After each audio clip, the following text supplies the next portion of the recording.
Universitas Eka Sakti UNES Padang mengukuhkan 2 guru besar dari Fakultas Ekonomi dan Fakultas Pertanian. Dalam rapat Senat Terbuka UNES di auditorium kampus tersebut pada Senin 27 November 2023. 2 guru besar tersebut adalah Profesor Dr. Iketut Baduraga sebagai guru besar tetap dalam bidang ilmu teknologi pengolahan pada Fakultas Pertanian dan Profesor Dr. Haji Agus Salim sebagai guru besar tetap dalam bidang manajemen dan SDM pada Fakultas Ekonomi.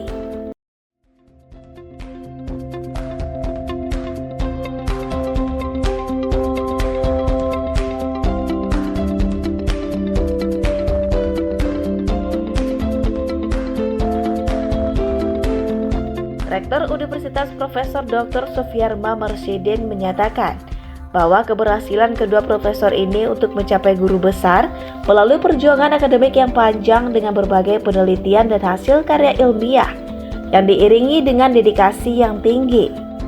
2 guru besar tersebut telah menunjukkan keunggulan dalam bidang pendidikan, penelitian, dan pengabdian kepada masyarakat.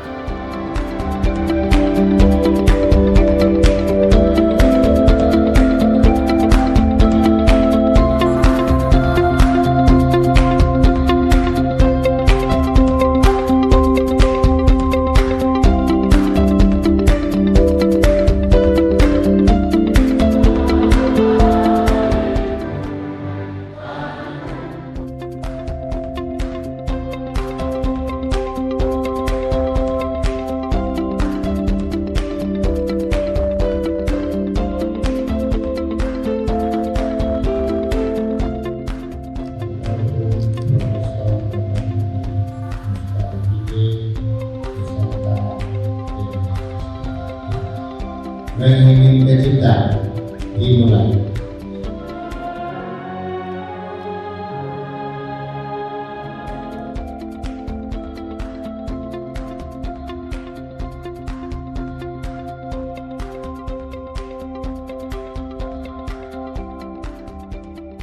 Bagi kita semua, Om Swastiastu, Namo Buddhaya, Salam Kebajikan. Puji syukur kita panjatkan kehadiran Allah Subhanahu wa Ta'ala pada pagi ini. Kita dipertemukan kembali di acara pengukuhan Guru Besar Universitas Eka Sakti Profesor Dr. Agus Salim M.Se MSI dan Profesor Dr. Insinyur Iketut Baduraga MSI.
Assalamualaikum warahmatullahi wabarakatuh. Sidang Senat Terbuka Universitas Eka Sakti Akademi Advokasi Indonesia, Senin 27 November tahun 2023 dengan acara tunggal pengukuhan guru besar.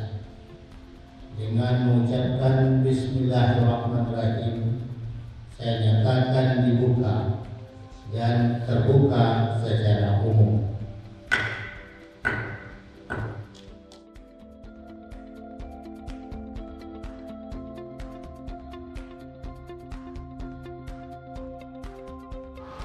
Hari ini kita berkumpul untuk mengukuhkan Profesor Agus Salim, MSc, dalam bidang manajemen sumber daya manusia pada Fakultas Ekonomi Universitas Trisakti. Yang kedua, Profesor Dr. Ketut Budaraga, MSc, pengukuhan beliau dalam bidang pengelolaan hasil pertanian pada Fakultas Pertanian Universitas Trisakti. Profesor Dr. Agus Salim, Profesor Dr. Ketut Budaraga telah melalui perjuangan akademik yang panjang dengan bermacam-macam penelitian dan karya ilmiah beliau serta berdedikasi yang tinggi untuk mencapai jabatan akademik yang setinggi ini yang disebut dengan guru besar. Beliau berdua telah menunjukkan keunggulan dalam bidang pendidikan, penelitian, dan pengabdian pada masyarakat. Dan hari ini adalah pengakuan atas dedikasinya yang tidak kenal sudah. Rektor berharap keberadaan Profesor Agus Salim dan Profesor Ketut Budaraga di lingkungan perguruan tinggi menjadi pilar penting dalam misi universitas menyebarkan ilmu pengetahuan, mendidik generasi muda yang profesional, dan berkontribusi terhadap penelitian untuk memajukan masyarakat Indonesia. Rektor menjelaskan maksud utama dari seorang dosen dalam meraih gelar tertinggi bukan hanya untuk akses sosial dan materi, tetapi berkait dengan idealisme tinggi dalam pengembangan ilmu pengetahuan dan teknologi untuk meningkatkan pendidikan di UNES termasuk bagi bangsa dan negara. Sementara itu, Ketua Dewan Pembina Yayasan Perguruan Tinggi Padang, Profesor Dr. Andi Suryaman Mustaripide, memberikan apresiasi atas keberhasilan kedua guru besar UNES Padang. Ia mengucapkan selamat kepada Profesor Dr. Agus Salim dan Profesor Dr. Insinyur Ketut Budaraga atas karya tulisannya yang spektakuler. Dua karya tulis ini sama-sama memuat nilai-nilai yang selama ini digaungkan dalam forum-forum karya ilmiah, yakni tentang konsep berkeadilan dan tatanan yang mengandung kearifan lokal, kendati keduanya memuat perspektif keilmuan yang berbeda. Sebagai guru besar hukum dan pemerhati kearifan lokal, ia memberikan penghargaan kepada kedua guru besar karena telah berani mengangkat isu besar tersebut, yang merupakan keprihatinan bersama terhadap kondisi sosial saat ini. Dan berharap agar kedua guru besar semakin membumi dalam mengembangkan nilai-nilai keilmuannya. Assalamualaikum warahmatullahi wabarakatuh. Kepada Profesor Dr. Agus Salim, Sarjana Ekonomi Magister Manajemen, atas karya tulisnya yang berjudul Konsep Berkeadilan dalam Manajemen terhadap Outcome Organisasi. Dan kepada Profesor Dr. Insinyur Ketut Budaraga, MSI, dengan karya tulisnya yang berjudul Peranan Teknologi Pengolahan dan Pengawetan Pangan Berbasis Sumber Daya dan Kearifan Lokal dalam memajukan pangan sehat. Saya ucapkan selamat kepada beliau keduanya telah sampai pada fase gelar akademik tertinggi. Dua karya tulis spektakuler ini yang dimana keduanya sama-sama memuat nilai yang selama ini sering saya gaungkan di forum-forum karya tulis ilmiah saya, yakni tentang konsep berkeadilan dan yang kedua tentang tatanan yang memuat nilai-nilai kearifan lokal. Meskipun keduanya merujuk pada perspektif keilmuan yang berbeda, tentu saja sesuai dengan kompetensi keilmuan yang menjadi fokus saya selama ini.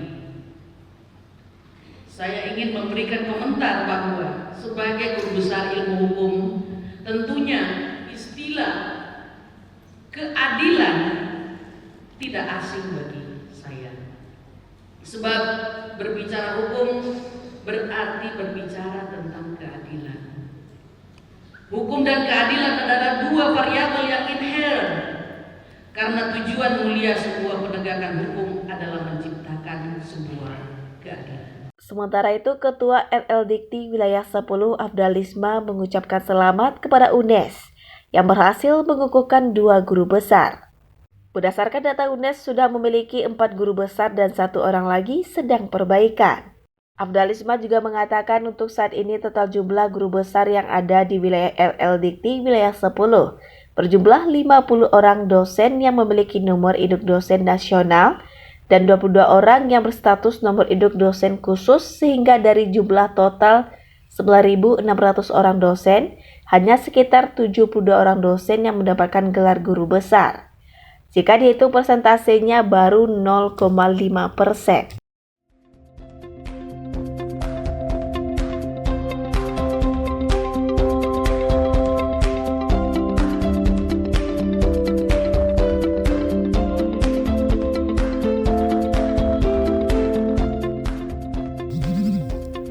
Untuk menjadi guru besar memanglah tidaklah mudah karena persyaratannya cukup sulit yang harus dilalui setiap dosen, seperti memiliki jenjang pendidikan S3. Kemudian untuk menjadi guru besar harus memenuhi persyaratan khusus, yakni memiliki jurnal pendidikan berakreditasi internasional sebagai penulis pertama.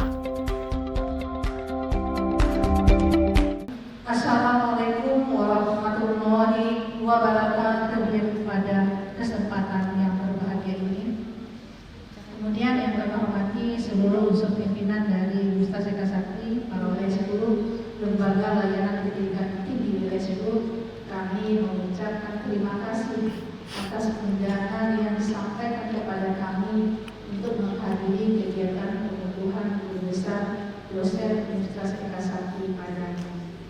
Atas nama pimpinan dan keluarga besar RL Dikti Wilayah 10, kami tentu saja mengucapkan selamat dan sukses kepada Bapak Profesor Dr. Haji Agus Salim MSc MS dan Bapak Profesor Dr. Iketut Indarata MSc atas pengukuhannya dalam guru besar dan keberhasilannya mencapai jabatan akademik tertinggi bagi seorang dosen, yaitu sebagai guru besar atau profesor. Semoga terus memberikan manfaat, kebaikan dan mengamalkan ilmu pengetahuan bagi Universitas Eka Sakti, perguruan tinggi swasta yang ada di lingkungan RL Dikti Wilayah 10 bagi Provinsi Sumatera Barat serta secara nasional. Kita semua yakin dan percaya bahwa perjalanan menjadi seorang guru besar bukanlah perjalanan yang sebentar dan mudah, melainkan perjalanan yang panjang dan penuh perjuangan. Sudah sepantasnya kita turut bersyukur dan mengucapkan selamat kepada para guru besar atas pencapaian yang luar biasa ini. Peningkatan jumlah guru besar di RL Dikti Wilayah 10 merupakan salah satu bentuk dari indikator kerja, karena sudah berhasil dosen dalam meraih jenjang gelar yang tertinggi. Karena prestasi seorang dosen adalah meraih gelar jabatan fungsional tertinggi, yakni profesor atau guru besar.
Inovasi ilmiah dipaparkan oleh Guru Besar Profesor Dr. I. Ketut Baduraga mengangkat judul peranan teknologi pengolahan dan pengawetan pangan berbasis sumber daya dan kearifan lokal untuk mewujudkan pangan yang sehat. Ia menyatakan perubahan terkini dalam perilaku pembelian pangan oleh konsumen, menekankan pada aspek kenyamanan dan dampak produksi kegiatan pengolahan makanan terhadap kesehatan dan lingkungan. Oleh karena itu, peranan teknologi pengolahan dan pengawet pangan berbasis sumber daya dan kearifan lokal sangat penting dalam mewujudkan pangan sehat. Dijelaskan asap cair merupakan hasil biorilis ramah lingkungan. Bahan ini dapat dibuat dari kayu keras bahan lunak, seperti tempurung kelapa yang diolah melalui kegiatan biorilis dan kondensi asap hasil pembakaran tempurung kelapa. Asap cair dari tempurung kelapa dan sumber-sumber asap lainnya sangat potensial untuk dikembangkan dan diproduksi, khususnya sebagai pengawet untuk mewujudkan pangan yang sehat. Nomor 27807/2023 tentang kenaikan jabatan akademik dosen. Dengan rahmat Tuhan Yang Maha Esa, Menteri Pendidikan, Kebudayaan, Riset dan Teknologi menimbang dan seterusnya, mengingat dan seterusnya, memperhatikan dan seterusnya, memutuskan, menetapkan ke-1 terhitung mulai tanggal 1 Mei 2023 nama Dr. Agus Salim SE MSI NIDN 10170860001, tempat tanggal lahir Piliponto 17 Agustus 1960, pendidikan S3 tahun 2001, jabatan level kepala, unit kerja Lembaga Layanan Pendidikan Tinggi Wilayah 10 pada Universitas Eka Sakti, dinaikkan jabatannya menjadi profesor dalam bidang ilmu manajemen Indonesia. Nomor 44 menetapkan ke-1 nama Dr. Insinyur I. Ketut Baduraga MSI dengan NIM 198221994031004, tempat tanggal lahir bulan 22 Juli 1968, pendidikan S3 tahun 2017, terhitung mulai tanggal 1 Agustus 2023, dinaikkan jabatannya menjadi profesor garis miring guru besar dalam bidang ilmu teknologi pengolahan. Asli keputusan ini disampaikan kepada yang bersangkutan.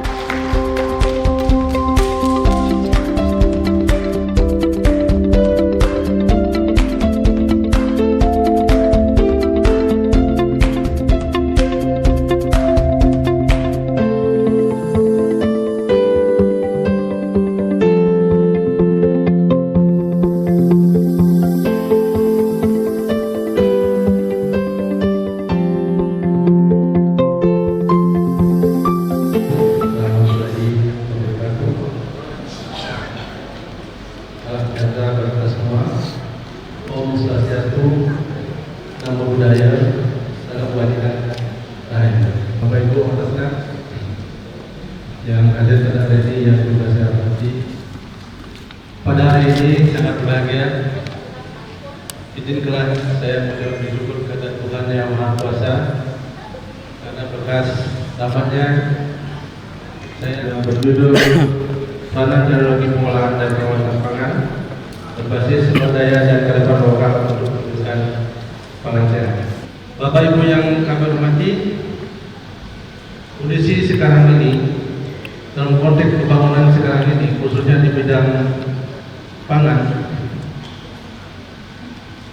konsumen sangat antusias atau mungkin akan beralih kepada pangan-pangan yang berbau alam. Karena kita lihat bahwa teknologi pengolahan pengawasan berbasis sumber daya alam dan kearifan lokal ini sangat penting dalam mewujudkan pangan sehat. Dan teknologi ini dapat mengurangi dampak negatif terhadap lingkungan serta memanfaatkan sumber daya alam secara optimal dan efisien. Teknologi pengolahan dan pengawetan berbasis sumber daya alam dan kearifan lokal juga dapat mempromosikan penggunaan bahan baku lokal yang lebih segar dan berkualitas. Kita dapat menghasilkan pangan yang lebih sehat dan bergizi serta mengurangi ketergantungan. Meningkatkan efisiensi produksi pangan, misalnya dengan menggunakan teknologi pengeringan atau pengawatan makanan yang alami dan efisien, kita dapat mengurangi pengurusan pangan dan memperpanjang masa produk. Berkaitan dengan konteks kearifan lokal, teknologi pengolahan dan pengawatan pangan juga dapat mempertahankan nilai-nilai budaya dan tradisi dalam produksi pangan. Dengan menggunakan metode pengawatan tradisional atau teknik produksi pangan, dengan menggunakan metode pengawatan tradisional atau teknik fermentasi yang telah ada sejak lama, kita dapat menjaga keunikan dan keketuaan seperti rempah-rempah, garam, gula, atau cuka untuk memberikan rasa dan aroma pada makanan. Dengan demikian kita dan pengetahuan tentang bahan-bahan alami yang tersedia di sekitar mereka. Jadi adalah asap cair yang sebenarnya ini merupakan satu kegiatan nilai tambah bagi pengawetan alami untuk makanan mereka karena bersifat antimikroba dan antioksidan yang dimilikinya. Banyak sekali waktu kebersamaan yang terlewatkan dengan alasan pekerjaan serta terima kasih atas segala dukungan, curahan waktu, tenaga dan kasih sayangnya. Sementara Profesor Dr. Haji Agus Salim dalam orasi ilmiahnya dengan judul Bidang Manajemen dan Sumber Daya Manusia secara spesifik mengkaji pentingnya konsep berkeadilan dalam manajemen, yakni ruang lingkup outcomes dalam organisasi, konsep berkeadilan sebagai aspek struktural, konsep berkeadilan sebagai aspek sosial. Dijelaskan dalam praktek manajemen sumber daya manusia, kinerja bisnis dan keuangan tidak secara langsung ditentukan oleh hasil karyawan, tetapi lebih dipengaruhi oleh pemicu kinerja atau lead indicators. Respon kebijakan manajerial yang positif dari karyawan sangat penting dalam meningkatkan kinerja bisnis dan keuangan. Perspektif unidimensial dan perspektif multidimensial. Perspektif unidimensial, karyawan dengan organisasi secara perspektif. Dalam bentuk perspektif multidimensial, komitmen kontinans dan komitmen normatif. Komitmen afektif berkaitan dengan emosional antara karyawan dalam organisasi. Pada komitmen kontinans berupa keinginan setiap karyawan untuk bertahan karena mereka mengekspresikan untung ruginya dan manfaat yang diperoleh apabila mereka meninggalkan organisasinya. Saya memberikan sebuah contoh bahwa seorang karyawan mempunyai komitmen di UNES karena dia menyadari saat memutuskan akan keluar dari kampus ini sulit mendapatkan pekerjaan, sehingga secara komitmen normatif berhubungan dengan perasaan karyawan atas kewajiban moral apabila mereka bertahan dalam organisasi, seperti kebijakan kompensasi, kebijakan kenaikan pangkat atau karir, kebijakan penilaian material lainnya. Hal ini dapat diketahui melalui penerapan nilai keadilan distributif. Diinterpretasikan bahwa seorang karyawan akan memperoleh bagiannya sesuai dengan kebutuhannya. Artinya, semakin banyak kebutuhannya, maka upah yang diterimanya menjadi semakin besar. Keadilan yang didapatkan secara distributif oleh karyawan dapat mempengaruhi sikap dan perilakunya. Situasi yang kompetitif dalam prinsip proporsi perlu meningkatkan produktivitas melalui motivasi bagi karyawan agar tetap selalu berkontribusi dalam penyelenggaraan organisasi dengan mengharap mendapat imbalan yang besar. Hal tersebut penilaiannya ditekankan pada aspek ekonomi dibandingkan dengan aspek sosial, sehingga dapat menyebabkan terjadinya pengabaian solidaritas dalam kelompok. Prinsip proporsi dapat menimbulkan kesenjangan apabila bertentangan dengan prinsip pemerataan. Untuk menerapkannya harus mempertimbangkan secara hati-hati, sehingga dengan konteks dan faktor-faktor karyawan yang melekat pada diri individu dalam penilaian keadilan distributif. Hadirin yang saya muliakan, serta Ibu almarhumah Dr. Anda Haja Erawati Tulis MPM PhD yang telah memberikan kesempatan kepada saya untuk berkarya di Universitas Eka Sakti. Di setiap kesempatan apapun, Pak Andi Mustarifide selalu membimbing dan memberikan nasihat kepada saya untuk selalu eling dan waspada dari setiap tindakan dan ucapan yang saya sampaikan atau lakukan agar tidak menjadikan orang lain tersakiti. Dan nasihat yang tidak bisa saya lupakan hingga saat ini adalah, Abu Salim, sebelum kamu mengambil keputusan terhadap pekerjaan apapun yang kamu lakukan, baik secara pribadi maupun secara organisasi, kamu harus menjunjung tinggi kejujuran, tindak adil kepada siapapun yang ada di sekitarmu. Itulah pesan yang sampai saat ini tidak bisa saya lupakan. Sekali lagi kami dengan mengucapkan Alhamdulillahirrahmanirrahim, sidang senat terbuka Universitas Eka Sakti Akademi Akuntan Indonesia pada hari Senin 27 November 2023 dengan acara tunggal pengukuhan besar. Dengan ini saya nyatakan ditutup secara resmi. Pengukuhan dua guru besar UNES ditandai dengan pemasangan kalung guru besar oleh Rektor UNES Profesor Dr. Sufiar Mamarsyede.